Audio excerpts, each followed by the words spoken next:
PIL भी किसने कह दिया आपसे? ये गलत खबरें क्यों सुनाते हो यार? खारिज हो गई। तो सर ये सब आई यूट्यूब इन्होंने सब ड्रामा कर रखा। छोड़ दो। सर्वे जो हुआ है सर आज। अरे भाई छोड़ो ना, ये क्यों डरा क्यों रहे हो लोग? छोड़ दो भाई, छोड़। ट्रेन की ट्रैक पे खड़े होके DTC की बस रोकोगे या सड़क पे खड़े होके ट्रेन रोकोगे? हर कायदा कानून है कि PIL कहाँ डाली जाती है। उन्हें जब ये तमीज नहीं है कि PIL किन केसेस में डाली जाती है। सलमान खुर्शीद साहब तो कांग्रेसी है, बहुत बड़े वकील हैं। जो डालने वाले हैं वो तो 8वीं पास है वैसे। उन्हें तो कम से कम बता देना चाहिए था ये PIL नहीं बनती है, इस पे PIL नहीं डालना। आप खड़े हैं ऑथराइज 78 में, ये बात तो क्यों नहीं कह रहे? टाउन प्लानर के यहाँ से नक्शा निकालते कहते कि भाई हम तो 47 साल पहले ऑथराइज हो गए। देखिए ऐसा नहीं हो सकता कि एक आदमी का वकील अमानतुल्लाह करे, एक मैं खड़ा करूँ। तक फाइल में सारे डॉक्यूमेंट्स नहीं लगे होंगे, कोई भी रिलीफ नहीं मिल सकता। याद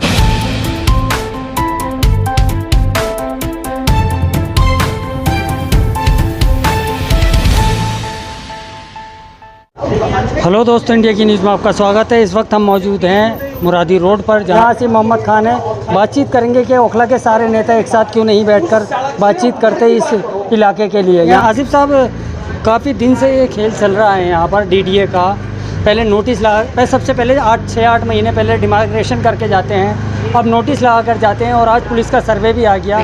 देखिए ऐसा है, बिला वजह की नेतागिरी भी नहीं दिखानी चाहिए, बिला वजह की दखल अंदाजी भी नहीं दिखानी चाहिए। अगर कोई जिम्मेदार आदमी ये कह रहा है कि मैं केस, तो उसमें बहुत ज़्यादा दखल अंदाजी की ज़रूरत नहीं है ना। हमने अभी तक ये सोचा था कि भाई ये सही ट्रैक पे केस चल रहा होगा, लेकिन हम आज इस नतीजे पे पहुंचे हैं कि केस ही आप गलत ट्रैक पे चला रहे हैं। कैसे गलत ट्रैक? देखिए पहली बात तो आपको इसका बैकग्राउंड बताऊँ आप कि ये 1985 का डेमोलिशन का ऑर्डर है सुप्रीम कोर्ट का, है ना। कुछ लोग यहाँ आपस में लड़ते लड़ते सुप्रीम कोर्ट तक गए।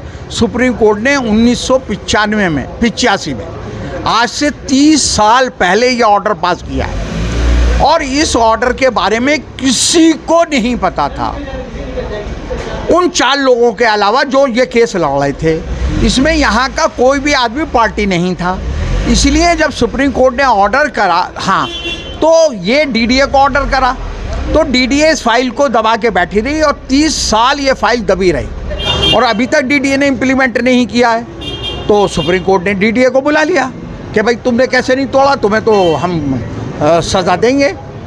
उन्होंने कहा या तुम 3 महीने के अंदर खसरा नंबर 279 को तोड़ के और उसकी रिपोर्ट सबमिट करो, और 15 दिन के लिए नोटिस चिपकाओ कि ये मकान हम तोड़ेंगे। इसलिए चिपकाओ कि इन्हें ये पता चले कि हमारा मकान टूट रहा, और ये कोर्ट आ सकते हैं, ये कोर्ट में आ सकते हैं। फिर यहाँ के लोग कोर्ट में गए, उस पर भी नेतागिरी हुई। कुछ लोग मीडिया के सामने खड़े हो गए, मुबारक हो हमारी एक्सेप्ट हो गया, कोर्ट ने एक्सेप्ट कर लिया। अरे ये तो सुप्रीम कोर्ट ने अपने ऑर्डर में लिखा है कि आप आइए, आपकी बात सुनेंगे, है ना। और इसलिए नोटिस चिपकाया कि नोटिस चिपका के आओ, इन्हें पता हो और ये हमारे पास आए, अगर ये बात कुछ कहना चाहते हैं तो कह सकते हैं। ये सब कुछ लोग गए, उन्होंने कहा हम सुनेंगे, अब छुट्टियां हो रही है, छुट्टी के बाद सुनेंगे, लेकिन स्टे नहीं दिया। आज सुना आपने कि असल में क्रेडिट की होड़ लग गई यहाँ पर कि मुझे क्रेडिट मिल जाए, मुझे क्रेडिट, चाहे केस की ऐसी तैसी हो जाए। तो आज PIL डाल दी। अरे उन्हें जब ये तमीज़ नहीं है कि PIL किन केसेस में डाली जाती है, PIL डाल दी। PIL एक तरह से उधर फेंक के मार दी। उन्होंने तो रोकने की कोशिश करी ना कि यहाँ की जगह बच जाए। तो ऐसा है ना, ट्रेन की ट्रैक पे खड़े होके DTC की बस रोकोगे या सड़क पे खड़े होके ट्रेन रोकोगे? हर कायदा कानून है कि PIL कहाँ डाली जाती है। कहाँ डाली जाती है? कहाँ? मैं आपको बताऊँ, हमने डाली है अबुल फजल शाहीन बाग के लिए, हाई कोर्ट में डाली है कि साहब पूरे अबुल फजल शाहीन बाग में कोई कूड़ेदान नहीं है, MCD के पास जगह नहीं है, पूरा अबुल फजल शाहीन बाग का हर आदमी परेशान है। यूपी गवर्नमेंट को इंस्ट्रक्शन दिए जाए कि वो हमें कूड़ेदान की जगह दे दे, जिससे आम जन लोग जुड़े हुए होते हैं। 30-40 अगर ऐसे हो रहे तो तैमूर नगर वालों को मिल जाता।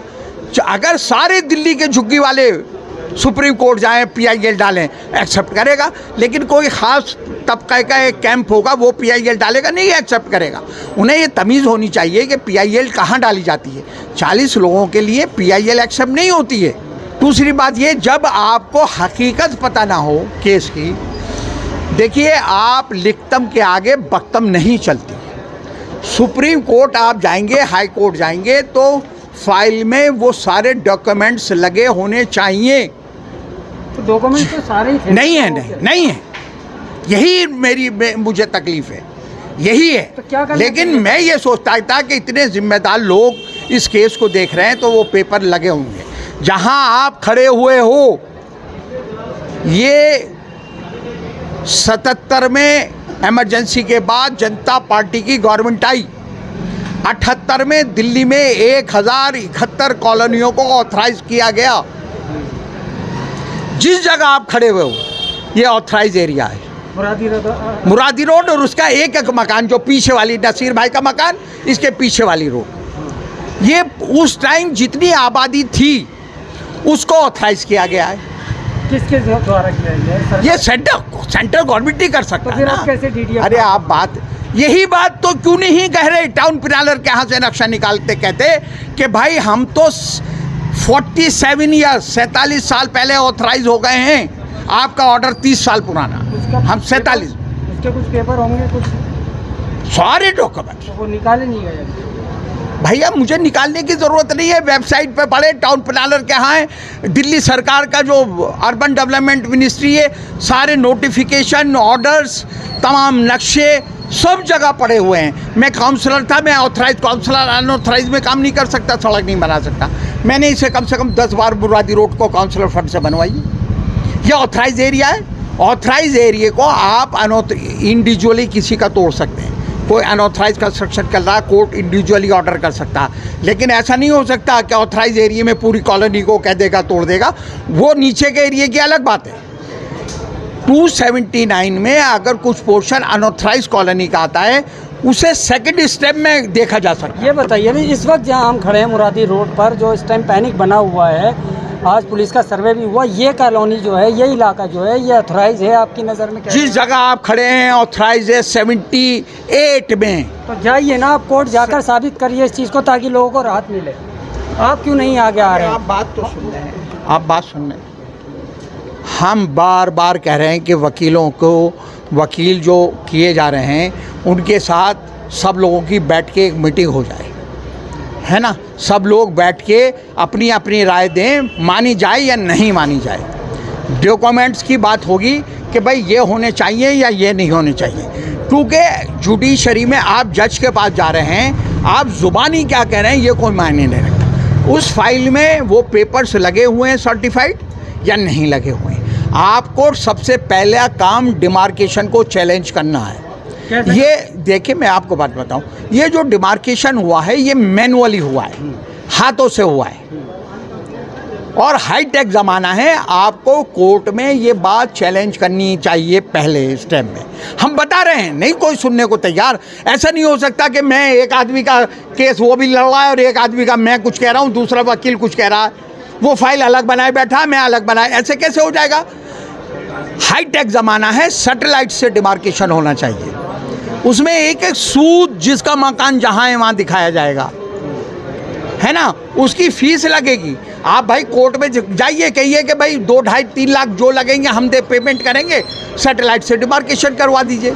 सैटेलाइट से डिमार्केशन हो जाए, फिर आप ये कीजिए, टाउन प्लानर के नक्शे, यूडी के नक्शे, वो वहाँ आप फाइल में लगाइए कि साहब हम तो ऑथराइज में आते हैं, हम तो अनऑथराइज में नहीं आते। लेकिन जब यूडी ने, उसने रेवेन्यू डिपार्टमेंट ने डिमार्केशन किया है, डिमार्केशन में वो 279 में दिखा रहे हैं। लेकिन ये इंडिविजुअली गए, इन्होंने कहा कि साहब हमारा पासपोर्ट है सरकारी, इसमें ये एड्रेस लिखा, ये खस रहा है, मेरा राशन कार्ड है इसमें ये है, मेरा बिजली का बिल जो है इस पेपर पे मिला हुआ, इसमें ये 283 खस रहा है, इसलिए उन्हें इंडिविजुअली दे दिया। अब यहाँ एक ये हो रहा है कि साहब इंडिविजुअली जा रहे हैं, लोगों को स्टे मिल रहा है, गलत बयानी कर रहे हैं। एक आदमी भी वो बता दे जो 279 में स्टे लेकर आया हो इंडिविजुअली नहीं देगा। कोर्ट नहीं देगा, मिसगाइड किया जा रहा है। 280, 283, 284 के जो डॉक्यूमेंट्स लेकर जाएंगे उनको रिलीफ मिल जाएगा, वो चाहे बैठे या नहीं बैठे। लेकिन अगर कोई भी 279 में इंडिविजुअली जाएगा, कोर्ट उसको रिलीफ नहीं देगा। यही बात यहाँ क्रेडिट की लड़ाई हो गई ना, कि क्रेडिट मुझे मिले चाहे एरिया भाड़ में जाए। सलमान खुर्शीद साहब तो कांग्रेसी हैं, बहुत बड़े वकील हैं, मुझे बड़ी हैरानी है।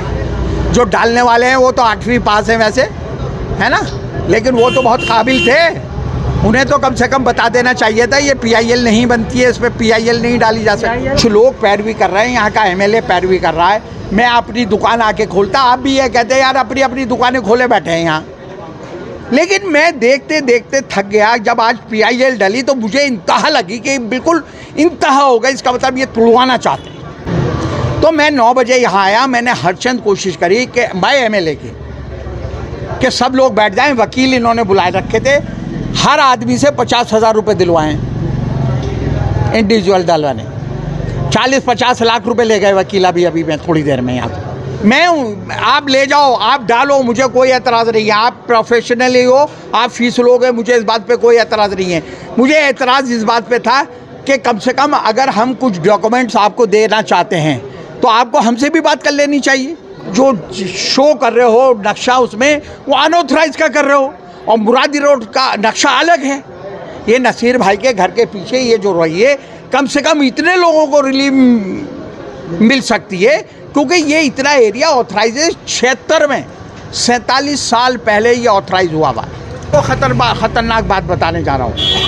ये भी काम चुने हुए नुमाइंदे का था, क्योंकि जहाँ दिल्ली सरकार या सेंट्रल गवर्नमेंट करे तो वहाँ MLA को शाहीन बाग, अबुल फजल, पूरा बटला हाउस, जाकिर नगर ओ जोन में डाल दिया गया है। ओ जोन क्या है? ओ जोन ये है कि ना तो अब यहाँ आप कोई बिल्डिंग बना सकते हैं, ना कोई सरकारी पैसा अब आगे लगेगा। ये कब आया ऑर्डर? ये ऑर्डर आ गया, इम्प्लीमेंट हफ्ते 10 दिन 15 दिन में ये हो जाएगा। और वेबसाइट पे आप देख लो, 2041 का जो मास्टर प्लान बनाया है उसमें ना तो MLA फंड लगेगा, ना काउंसलर फंड लगेगा, ना MP फंड लगेगा, ना UD का कोई फंड लगेगा, ना सड़कें बनेंगी। इसकी पैरवी क्यों नहीं हुई अभी तक? ये कोई आज रातों रात कोई हुआ है? ये कम से कम पिछले 2 साल से प्रोसेस चल रहा था दिल्ली सरकार का, और इसे ओ जोन में डाल दिया पूरे जामिया नगर। देखिए मैं आपको एक बात बता दूँ, कोई अगर गलतफहमी में कि काउंसलर बचा देगा, MLA बचा देगा, MP बचा देगा, कोर्ट का मैटर कोर्ट के ज़रिए ही हल होगा, याद रखिएगा आप।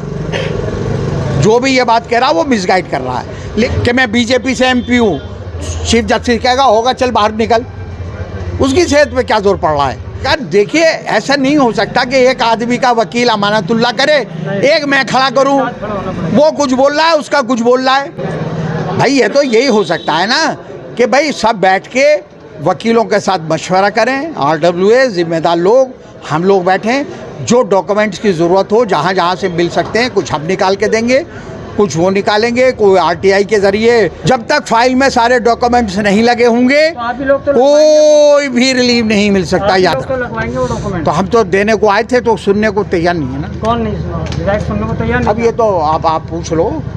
वकील जब हम यहाँ आए थे, यहीं वकील बैठे हुए थे कहीं, उनसे पैसे दिलवाए जा रहे थे। वो भी वो पेपर निकाल सकते हैं, वो तो सरकार हर डिपार्टमेंट में रखे हुए हैं पेपर। रिलीफ मिल सकता है? बिल्कुल मिलेगा, 100% मिलेगा। जब वो पेपर आप नहीं लब, ये कोई मेरी कोई जायदाद है वो मैं लिए बैठा हूँ घर पे, मैं दूँ या ना दूँ?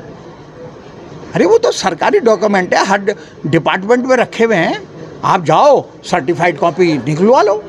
मैंने आके बताया भाई तुम्हारे पास जब अनऑथराइज का नक्शा है तो मुरादी रोड अनऑथराइज के नक्शे में कहाँ से दिखाई दे जाएगी?